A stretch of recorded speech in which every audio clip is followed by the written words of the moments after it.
días a todas. Se les solicita tomar asiento a las representantes de la sociedad civil organizada. Susana Vigilancia como representante de México, Constancia y Vigilio, representantes de Colombia, y Lupita, representante de Perú. La Cumbre Cívica Anticorrupción 2020 dará inicio brevemente. Tiene la palabra Susana Vigilancia. Buen día a todas y todos. Mi nombre es Susana Vigilancia y soy parte de la Sociedad Civil de México. Es un verdadero honor compartir esta cumbre cívica con Lupita del querido Perú, con Constancia y Vigilio de nuestra admirada Colombia. Me alegra mucho poder verles y saberles bien. Antes de empezar con los trabajos de esta cumbre, quisiera que guardemos un momento de silencio por todas las vidas que se han perdido por COVID-19 en América Latina y el mundo.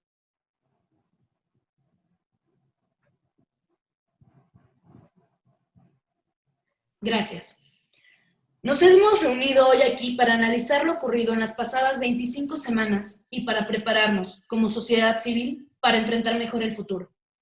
Nadie, ni siquiera nosotros que hemos acompañado acciones anticorrupción en otras emergencias, veíamos venir un periodo de crisis tan largo. Más allá del contexto nacional y las particularidades de cada país, me alegra saber que en Colombia, México y Perú hubo un esfuerzo por actuar inmediatamente en lugar de esperar al recuento de los daños. Gracias a la representante de México. Tiene la palabra la representación de Colombia. Muy buenos días. Qué gusto poder saludarlos. Soy Constancia y junto con mi colega Vigilio venimos en representación de Colombia. Estoy totalmente de acuerdo con Susana Vigilancia de México. Menos mal nos pusimos pilas y en el momento que llegó esta crisis del COVID-19, las organizaciones de la sociedad civil reaccionamos de manera muy rápida y advertimos sobre los posibles riesgos de corrupción. La situación ha sido complicada y justamente por eso nos juntamos varias organizaciones y creamos la Alianza Ciudadanía Activa, con los ojos bien puestos en los recursos COVID-19, en la que hacemos seguimiento a los dineros para la emergencia. Sobre todo, analizamos que se distribuyan de manera equitativa y sin trampas. Problemas como sobrecostos en los productos, abusos en la contratación directa o favorecimiento a intereses políticos son el pan de todos los días. El trabajo no es fácil. Somos 9 organizaciones de diferentes lugares del país y hasta el momento hemos analizado cerca de 20,000 contratos por un valor cercano a los 2.5 billones de pesos colombianos. Más o menos serían como 663 millones de dólares estadounidenses. El compromiso e interés de los colombianos y colombianas ha sido muy valioso. Por ejemplo, el Centro de Asesoría Legal Anticorrupción de Transparencia por Colombia recibió 45 reportes relacionados con posibles irregularidades en la contratación pública para la emergencia. Estamos denunciando y protegiendo los recursos de todos. Esa es la actitud. No comemos callados. Gracias a la representante de Colombia. Tiene la palabra la representación de Perú, Lupita. Hola a todos, todas y todes. Soy Lupita, la heroína anticorrupción de la organización civil peruana Proética, y me encargo de vigilar que los recursos públicos se gasten con transparencia y eficiencia. Y sí, son tiempos difíciles, y tienes toda la razón, Constancia. Aquí tan pronto inició la emergencia sanitaria, desde Proética enviamos al gobierno peruano 4 recomendaciones para prevenir actos de corrupción durante la pandemia. 2 de ellas fueron adoptadas. La primera fue tener un portal digital para que el gobierno informe del avance del ejercicio del presupuesto con todo el detalle. La segunda fue contar con una línea de denuncias para registrar posibles actos de corrupción. Oye, Lupita, soy Vigilio de Colombia. ¿Cómo ha sido el cumplimiento de esa primera recomendación, la de facilitar el seguimiento a los presupuestos mediante una plataforma? Pues el gobierno peruano está haciendo lo posible por cumplir con ello, y eso nos permite realizar auditorías ciudadanas virtuales. Lo primero que hicimos fue poner la lupa en los decretos de urgencia emitidos por el gobierno, donde se aprobaron las transferencias de dinero para invertir en acciones contra la pandemia. Con el análisis de esos decretos, empezamos a difundir en qué, quién y cuánto se está invirtiendo para enfrentar la crisis sanitaria. Qué interesante, Lupita. Entiendo entonces que como México y Colombia, su organización en Perú también hizo seguimiento ciudadano, pero ¿qué han encontrado? Sí, es cierto, Constancia. Por acá también pusimos la lupa en el portal de datos abiertos de nuestra entidad de contrataciones públicas. Semana a semana informamos sobre la ejecución de los recursos públicos contra la COVID-19 y que realiza el gobierno central, los gobiernos regionales y las municipalidades.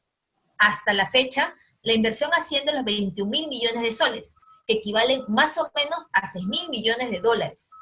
Encontramos que una empresa investigada y cuestionada por irregularidades en la venta de productos de bioseguridad a la Policía Nacional también le estaba vendiendo a otras entidades públicas, entre ellas al Ejército.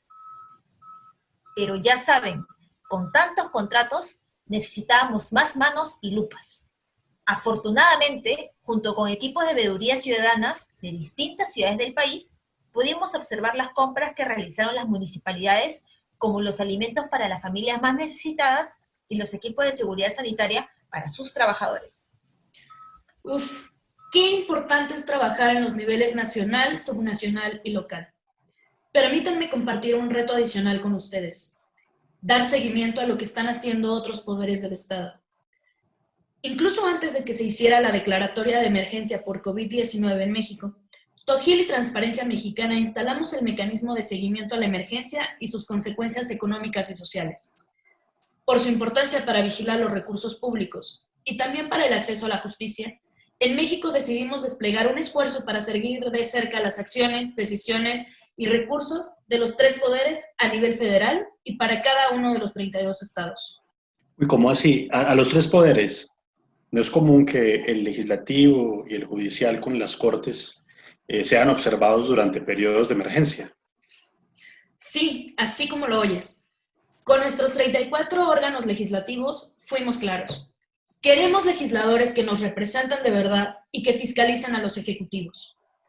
Nuestros legisladores, de todos los colores y todos los partidos, preferían tuitear o subir fotos de Facebook antes que cumplir con sus funciones de vigilancia, pues no nos pareció correcto. El Congreso, en una emergencia, tiene la obligación de auditar los recursos mientras se están ejerciendo y de llamar a cuentas a los funcionarios públicos que están tomando decisiones durante la pandemia. Así que tuvimos que recordarles, una y otra vez, que los congresos están obligados a actuar durante una emergencia.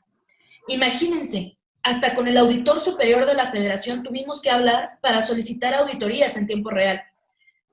Es sorprendente que en medio de una emergencia, con el dineral, contratos, exenciones fiscales que pasaban por manos de todas las instituciones, se quisieran escudar en que no tenían facultades o que ya mejor hasta el 21 ya hay que acabar todo.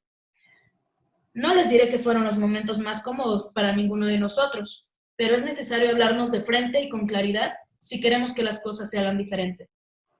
Claro, es que cuando la ciudadanía se organiza y exige transparencia con los recursos, ahí sí que genera incomodidad para muchos. Me imagino que vigilar al Poder Judicial también fue un reto bien grande. Y que lo digas, Constancia. Para Transparencia Mexicana y Tojil, la justicia es una actividad esencial. Imagínense todo el rezago en la impartición de justicia que ocasionó COVID-19. Por eso propusimos al Poder Judicial activar mecanismos de justicia digital, incluida la transmisión en vivo de las audiencias penales. No, es que definitivamente la justicia digital, el poder ejercer nuestros derechos en redes y en web, será fundamental en los siguientes años y tal vez el tema principal de otras de nuestras cumbres. Estos más de 180 días han sido de mucho trabajo y movimiento. Y ni les cuento lo que falta porque una emergencia como esta no solo abarca el periodo de shock, sino la recuperación económica y la reparación de los daños ocasionados durante los años por venir. Estimadas delegadas de la sociedad civil, ahora abordaremos los retos hacia el futuro. La delegación de Perú tiene la palabra. ¿Por dónde empezar? Ahora con varios procesos electorales en la región, el proceso de recuperación económica y todavía los estragos y permanencia de la pandemia serán un tema que hay que tener mucho ojo, pero siempre y sobre todo, mucha lupa. Es verdad, Lupita. Como decimos acá en Colombia, tenemos que seguir con el tapabocas bien puestos y los ojos bien abiertos. En cuanto a lo que mencionas, cada país tendrá que encontrar las medidas para hacerle frente a estos retos. Nosotros, con todo el seguimiento que hemos hecho con Ciudadanía Activa, logramos que la Procuraduría General de la Nación escuchara este mensaje ciudadano y realizara un comunicado público en el que reconoció el trabajo de las organizaciones civiles y señaló que haría seguimiento a los casos donde contratistas para la emergencia financiaron campañas políticas de los actuales mandatarios. Hay un dato por ahí buenísimo sobre qué tan frecuente es que un financiador de campaña salga luego con contratos de la candidatura que apoyó. Vigilio, ¿tienes el dato? Sí, claro. En los análisis que hicimos a los portales de contratación pública y de financiación política, en los portales de elecciones y de contratos, encontramos que 1 de cada 3 financiadores de campañas celebra contratos con el Estado. Es más, de esta cifra, 80% fueron adjudicados por contratación directa. Eso que tú mencionas, Vigilio, es muy importante y más ahora que habrá elecciones en varios países latinoamericanos. Tenemos que estar pilas a ver qué es lo que sigue. Completamente de acuerdo contigo, Constancia. El próximo año en Perú tenemos que elegir al presidente y al nuevo parlamento. Y nuestra mayor preocupación también está relacionada al financiamiento de la política. Aquí en Perú, junto a Proética, estaremos vigilando cómo se implementan las nuevas reglas de control del financiamiento de campañas que se acaban de modificar luego de una larga lucha. La rendición de cuentas de los partidos políticos a nuestro órgano electoral ha sido bastante limitada y poco transparente hasta ahora. Y eso debe cambiar. Por aquí decimos, si no hay transparencia, hay gato encerrado. Qué gran frase, Lupita. La verdad es que es cierta. Necesitamos que gobiernos y sector privado comprendan que las mexicanas no estamos dispuestas a tolerar gobiernos que roban pero hacen. Que quede claro, queremos elegir políticos que hagan sin robar. Estimadas delegadas y delegados, me gustaría compartir una preocupación con ustedes. Las elecciones del 2021 coinciden con un contexto muy duro en términos de derechos humanos, civiles y políticos en la región. Y todo en medio de la mayor crisis sanitaria y económica de este siglo. Sí, ahora con los casos de abuso de autoridad y la falta de garantía para la protesta social en Colombia nos llena de tristeza y preocupación sobre cómo se va a seguir garantizando los derechos fundamentales. En el caso de Colombia hemos visto una creciente concentración del poder en el presidente, pero en detrimento de las otras ramas del poder y de las libertades ciudadanas.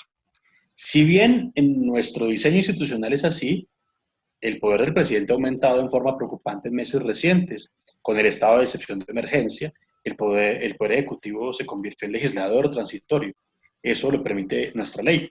Claro, pero súmele que hay un debilitamiento de poderes locales para poder tomar decisiones de manera rápida y eso que hay más ingredientes en este cóctel peligroso.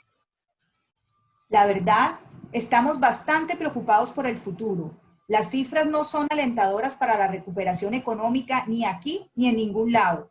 Pero a eso se suma que personas cercanas al gobierno están ocupando puestos que deberían ser autónomos e independientes, como la Fiscalía General de la Nación, la Procuraduría o la Defensoría del Pueblo, y que estarían relacionados con presuntos conflictos de intereses. No es ver cada cosa por separado, es la mezcla de todo lo que enciende las alertas, como decía Vigilio. Por aquí también tenemos tareas pendientes con respecto a la reforma del sistema de justicia que se está implementando. En estos días debe empezar la selección de las personas que dirigirán los órganos de control de la Fiscalía de la Nación y del Poder Judicial. Ahora serán personas externas a estas instituciones y se especializará en la función de control de estas entidades. Tenemos una gran expectativa con este cambio, pero hay que vigilar que se nombre a las y a los mejores. Compañeras delegadas e invitadas especiales, los próximos años serán decisivos en términos de que la corrupción, los malos manejos y la impunidad no entorpezcan el proceso de recuperación económica y social. Necesitamos que quienes paguen los costos de la pandemia no sean los más vulnerables y menos debido a la corrupción. Necesitamos evitar a toda costa que los beneficios para la recuperación económica se queden en unos cuantos, pero que los costos los paguemos todas y todos. Basta ya de privilegios. Claro, claro, claro, totalmente, Susana. Y bueno, con la experiencia que han tenido en México en la exigencia a los congresos y al Poder Judicial, habrá que continuar con esa misma tarea en Perú y Colombia y pues en toda la región. Esta época tendrá como desafío una mejor respuesta y atención de las instituciones y del gobierno con la sociedad. Los que ostentan el poder y solo porque se lo hemos dado, deben escuchar y actuar en consecuencia. Así es. Seguiremos luchando contra los que se quieren quedar con los dineros públicos. Se les acabó la guachafita. Tenemos que seguir apuntándole a una agenda anticorrupción, porque la corrupción sigue permitiendo que aumenten las desigualdades y que la sociedad civil tenga un papel importante en el cuidado de lo público. Esa no es plática de ellos, no señor, es nuestra, de todas y todos. Algunos dicen que los corruptos ya se han llevado la plata y ahora quieren llevarse hasta el poder ciudadano. Habrá que estar con los ojos más abiertos que nunca. Coincido con ustedes. Toca continuar con la tarea de forjar comunidades empoderadas, activas, vigilantes e íntegras. No es fácil. Juntos podemos hacerlo. Prevenir y denunciar la corrupción es tarea de todos y todas. En las elecciones que se avecinan, debemos desterrar en la población el conformarse con los políticos o las autoridades que roban pero hacen obra. No más. Estamos en capacidad de elegir responsablemente. Para ello debemos investigar la hoja de vida de los candidatos, saber cuál es su patrimonio e intereses, tener claros sus antecedentes y evaluar cómo financiaron sus campañas. Finalmente es importante promover un voto consciente. Lo repito, luchar contra la corrupción es tarea de todas y todos. Qué grato es escucharles. Esta cumbre cívica es muestra indiscutible del poder de las personas al exigirle a sus gobiernos. Emociona, y mucho, la convicción con la que cada uno de nuestros pueblos ha decidido cerrarle el paso a la corrupción y la impunidad. No podemos dejar de pensar qué habría ocurrido si ciudadanos como ustedes, Constancia, Lupita, Vigilio, no hubieran actuado en tiempo real. Los estragos de la pandemia habrían sido todavía mayores. Es un honor ser parte de esta ciudadanía activa que defiende los derechos de las personas en América Latina. Agradecemos a las representantes de Colombia, México y Perú su participación en esta primera cumbre cívica anticorrupción. A las delegadas e invitadas especiales, les invitamos a seguir construyendo sociedades democráticas, sumándose a la conversación en redes sociales con el hashtag Cumbre Cívica.